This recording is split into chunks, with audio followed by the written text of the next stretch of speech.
राम राज्य का वर्णन तथा सीता वनवास।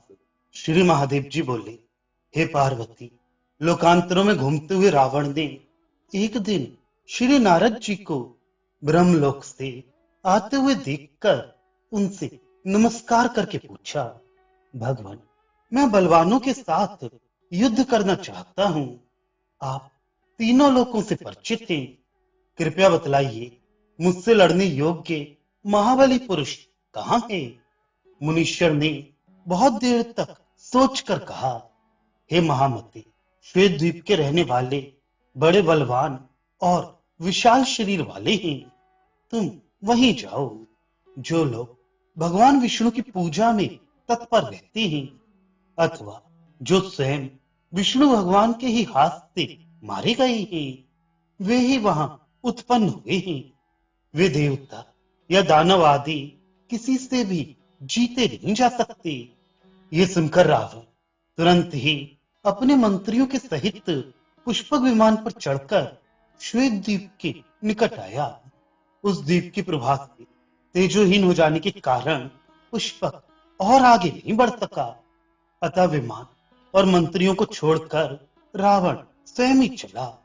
उस द्वीप में घुसते ही एक स्त्री ने उसका हाथ पकड़कर पूछा, बता, तू कौन है, कहां से आया है और यहां तुझे किसने भेजा है? इसी प्रकार वहां बहुत सी स्त्रियों ने लीला पूर्वक हंसते हंसते उससे वही बात कही और रावण को उन स्त्रियों के हाथ से बड़ी कठिनता से छुटकारा मिला।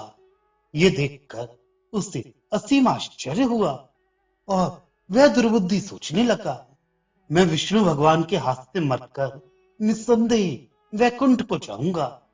अतः मुझे ऐसा कार्य करना चाहिए जिससे भगवान विष्णु मुझ पर कुपित हों। ऐसा सोचकर ही उस असुर ने वन में श्री जानकी जी को हर लिया था। हे राम, आपके हाथ से अपना वध कराने की इच्छा से ही रावण ने आपको परमात्मा जानते हुए भी श्री सीता जी को चुरा लिया और उनका माता के समान पालन किया। हे राम, आप परमेश्वर हैं। आप त्रिकालदर्शी एवं विकल्प से रहित होकर अपनी ज्ञान दृष्टि से भूत, भविष्य और वर्तमान ये सब कुछ जानते हैं। हे स्वामी, आप अपने भक्तों को मार्ग दिखाने के लिए ही सारी लीलाएं रचते हैं तथा आप संपूर्ण लोकों से पूजित होकर भी मनुष्य रूप से हम जैसे मुनियों के वचन सुनते हुए दिखलाई दे रहे हैं। इस प्रकार श्री रघुनाथ जी की स्तुति कर और उनसे सत्कार पा श्री अगस्त जी अन्य मुनीश्वरों के साथ प्रसन्न चित्त से अपने आश्रम को चले गए। लक्ष्मीपति भगवान राम, सीता जी, भाइयों तथा मंत्रियों के सहित संसारी पुरुषों के समान आचरण करते हुए घर में रहने लगे। उन्होंने असंग होते हुए भी अपनी प्रिया के साथ नाना प्रकार के भोगों को भोगा। वे सदा ही हनुमान आदि श्रेष्ठ वानरों से घिरे रहते थे। एक बार पहले ही के समान भगवान राम के पास पुष्पक विमान आया और बोला, भगवान, मुझे कुबेर जी ने अपने यहां से फिर आप ही की सेवा में भेजा है। वे कहते हैं कि पहले तुझे रावण ने जीता था और फिर उससे श्री रामचंद्र जी ने जीता है। अतः जब तक वे पृथ्वी तल पर रहे तब तक तू उन्हीं को धारण कर। जिस समय रघुनाथ जी वैकुंठ को चले जाएं, उस समय तू मेरे पास आ जाना। यह सुनकर कि रघुनाथ जी ने सूर्य के समान दीप्यमान पुष्कर से कहा, तेरा कल्याण हो। जिस समय मैं तेरा स्मरण करूं उसी समय तू मेरे पास आ जाना। अब तू जा और मेरी आज्ञा से गुप्त रूप से सर्वत्र रहे। पुष्पक को इस प्रकार आज्ञा दी श्री रामचंद्र जी अपने भाइयों और मंत्रियों के साथ मिलकर पूर्ववासियों के संपूर्ण कार्य यथा योग्य रीत से करने लगे। त्रिलोकीनाथ लक्ष्मीपति भगवान राम के शासन काल में पृथ्वी धन धान्य से पूर्ण और वृक्ष फल आदि से संपन्न थे। श्री रघुनाथ जी के राज्य में समस्त पुरुष धर्मपरायण थे। स्त्रियां पति सेवा में तत्पर रहती थीं और किसी को भी अपने पुत्र का मरण नहीं देखना पड़ता था। भगवान राम, सीता जी, भाइयों और वानरों के साथ विमान पर चढ़कर पृथ्वी पर घूमा करती थी। उन्होंने संसार में बहुत सी अमानवीय लीलाएं की। एक बार एक ब्राह्मण पुत्र को बाल्यावस्था में ही असमय मरा देख और उस ब्राह्मण को बहुत शोक करते जान रघुश्रेष्ठ परमात्मा महामती राम ने वन में तपस्या करते हुए शूद्र को उसका कारण मानकर मारा और उस बालक को जीवित किया तथा शूद्र को अति उत्तम स्वर्गलोक दिया। उन्होंने लोगों को उपदेश देने के लिए जगह जगह करोड़ों शिवलिंग स्थापित किए और सीता जी का सब प्रकार के अलौकिक भोगों से अनुरंजन किया। इस प्रकार परम धार्मिक भगवान राम धर्म पूर्वक राज्य शासन करते रहे और उन्होंने संपूर्ण लोगों के पाप दूर करने वाली अपनी पवित्र कीर्ति कथा संसार में स्थापित की। तीनों लोग जिनके चरण कमलों की वंदना करते हैं, उन माया मानव शरीरधारी श्री रामचंद्र जी ने विधि पूर्वक 10,000 वर्ष राज्य किया। राज ऋषि भगवान राम एक पत्नी व्रत का पालन करने वाले थे। वे पवित्र चरित्र राम जी लोगों को शिक्षा देते हुए गृहस्थ आश्रम के समस्त धर्मों का पालन करते रहे। साध्वी सीता जी भी उनके हृदय का रुख परखने वाली थी। उन्होंने अपने प्रेम, आज्ञा पालन, नम्रता, इंद्रिय संयम, लज्जा और भीरता आदि गुणों से पति का मन हर लिया था। एक दिन श्री रघुनाथ जी अपने क्रीड़ा मन के संपूर्ण भोगों से संपन्न भवन में एकांत में सुखपूर्वक बैठी थी। उनके शरीर की आभा नीलमणि के समान थी। वे दिव्य भूषणों से भूषित थी। उनका मुख प्रसन्न और भाव गंभीर था तथा वे विद्युत पुंज के समान दीप्यमान पीतांबर धारण किए थे।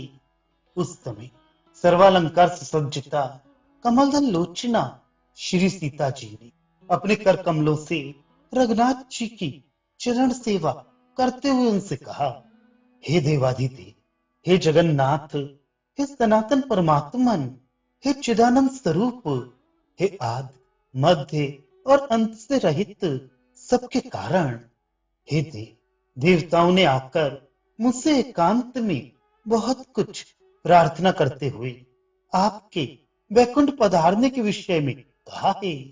वे कहते हैं कि तुझ जिस शक्ति से युक्त होकर ही राम हम सबको और अपने सनातन स्थान वैकुंठ को छोड़कर पृथ्वी तल में ठहरे हुए हैं। हे जगत धात्री, कमल नयन राम सदा तेरे साथ ही रहती हैं। यदि तू पहले वैकुंठ को चली जाए तो श्री रघुनाथ जी भी वहां आकर हमें सनाथ कर देंगे। मुझसे उन्होंने इस प्रकार कहा है, सो मैंने आपको सुना दिया। हे प्रभु, मेरा कोई आदेश तो है नहीं, आप जैसा उचित समझें वैसा करें। सीता जी के वचन सुनकर रघुनाथ जी ने कुछ देर सोचकर कहा, देवी, मैं सब जानता हूं, उसके लिए मैं तुम्हें उपाय बतलाता हूं। मैं तुमसे संबंध रखने वाले लोकापवाद के मिश्र तुम्हें लोक निंदा से डरने वाले अन्य पुरुषों के समान वन में त्याग दूंगा। वहां श्री वाल्मीकि जी के आश्रम के पास तुम्हारे 2 बालक होंगे।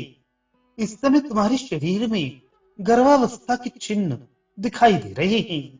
बालकों के उत्पन्न होने पर तुम मेरे पास फिर आओगी और लोगों की प्रीति के लिए आदर पूर्वक शपथ करके तुरंत ही पृथ्वी के फटने पर उसके छिद्र द्वारा वैकुंठ को चली जाओगी। पीछे मैं भी वहां आ जाऊंगा। बस अब यही निश्चय रहा। एकमात्र ज्ञान स्वरूप भगवान राम ने सीता जी से ऐसा कहे उन्हें अंतःपुर को भेज दिया। और स्वयं नीति शास्त्र के जानने वाले मंत्रियों तथा मुख्य मुख्य सेनापतियों से घिरकर वहां विराजमान हुए। सूरजगण वहां बैठे हुए राम की परिचर्या में लगे हुए थे और हास्योक्ति में कुशल विदूषक गण उन्हें हंसा रहे थे। भगवान राम ने प्रसंगवश विजय नामक एक दूत से पूछा, मेरे सीता के, मेरी माता और भाइयों के अथवा कैकेयी के विषय में पूर्ववासी लोग क्या कहते हैं? मैं तुम्हें अपनी शपथ कराता हूं, तुम भय न करके सच सच कहना। भगवान के इस प्रकार पूछने पर विजय ने कहा, सभी लोग कहते हैं कि आत्मज्ञानी महाराज राम ने जो कार्य किए हैं वे सभी बड़े दुष्कर हैं, किंतु उन्होंने रावण को मारकर सीता को बिना किसी प्रकार का संदेह किए ही अपने साथ लाकर घर रख लिया। ये ठीक नहीं किया। भला जिस सीता को दुरात्मा रावण ने निर्जन वन में हर लिया था, ना जाने उसके साथ भोग भोगते हुए उन्हें क्या सुख मिलता है। अब हमें भी अपनी स्त्रियों के दुष्चरित्र को सहन करना पड़ेगा, क्योंकि जैसा राजा होता है प्रजा भी निस्संदेह वैसी ही होती है। उसके ये वचन सुनकर श्री रामचंद्र जी ने अपने आत्मियों से पूछा। उन्होंने भी रघुनाथ जी को प्रणाम करके यही कहा कि निस्संदेह ऐसी ही बात है। श्री रामचंद्र जी ने मंत्रीगण, विजय और अपने सुहृदों को विदा कर श्री लक्ष्मण जी को बुलाया और उनसे इस प्रकार कहने लगे, भैया लक्ष्मण, सीता के कारण मेरी बड़ी लोक निंदा हो रही है, अतः तुम कल सवेरे ही सीता को रथ पर चढ़ाकर वाल्मीकि मुनि के आश्रम के समीप छोड़ाओ। इस विषय में यदि तुम कुछ कहोगे तो मानो मेरी हत्या ही करोगे। भगवान की ऐसी आज्ञा पाकर लक्ष्मण जी डर गए। उन्होंने सवेरे उठते ही सुमंत्र से रथ जुड़वाया और उसमें जानकी जी को चढ़ाकर तुरंत वन को चल दिए। वाल्मीकि मुनि के आश्रम पर पहुंचते ही उन्होंने सीता को उतार दिया और उनसे कहा, रघुनाथ जी ने लोकावास से डरकर तुम्हें त्याग दिया है। हे माता, इसमें मेरा कोई दोष नहीं है। अब तुम मुनीश्वर के आश्रम पर चली जाओ। सीता जी से इस प्रकार कह लक्ष्मण जी तुरंत श्री रामचंद्र जी के पास चले आए। उस समय सीता जी अत्यंत दुखातुरा होकर अति मूर्ख स्त्रियों के समान विलाप करने लगी। महर्षि वाल्मीकि ने जब शिष्यों के मुख से ये बात सुनी कि एक स्त्री रो रही है, तो उन्होंने दिव्य दृष्टि से जान लिया कि वह सीता जी ही है। मुनि भविष्य में होने वाली सब बातें जानते थे, अतः उन्होंने अर्घ आदि से सीता जी का पूजन किया और उन्हें समझा बुझाकर मुनि पत्नियों को सौंप दिया। वे मुनि पत्नियां मुनीश्वर के कहने से उन्हें साक्षात परमात्मा की भार्या लक्ष्मी जी जानकर नित्य प्रति भक्ति भाव से उनकी पूजा करती और सदा ही अत्यंत आदर से नम्रता पूर्वक उनकी सेवा करती थी। इधर सीता जी को त्याग देने पर जिनके चरण कमलों का मुनिजन सेवन करते हैं, वे विज्ञान चक्षु अद्वितीय आदिदेव परमात्मा राम भी समस्त भोगों को छोड़कर वैराग्य पूर्वक मुनियों के समान रहने लगे।